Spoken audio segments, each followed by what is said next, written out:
Nagbigay ng tribute kay Liam Payne ng ilang dati niyang bandmates sa One Direction. Para kay Louis Tomlinson, nawalan siya ng isang kapatid sa pagkamatay ni Liam. Isa rin daw si Liam sa mga pinakamahalagang parte ng 1D dahil sa kanyang experience, vocal quality at songwriting skills. Nanghihinayang si Louis na hindi siya nakapagpaalam kay Liam.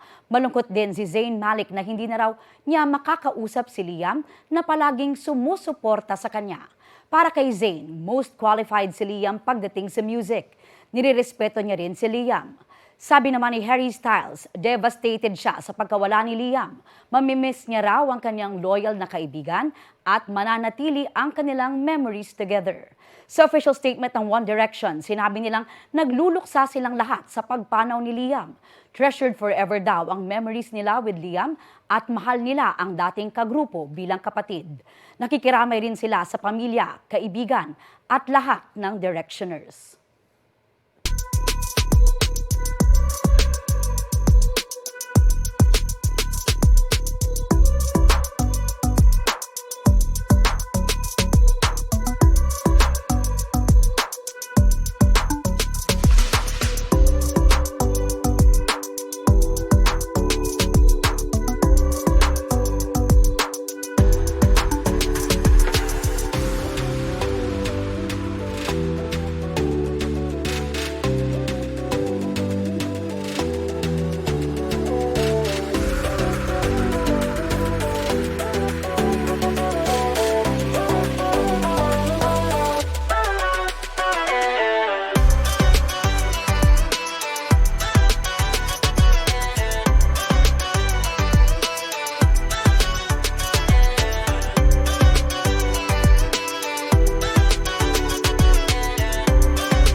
Kapuso, para sa mga maiinit na balita, mag-subscribe sa GMA Integrated News sa YouTube.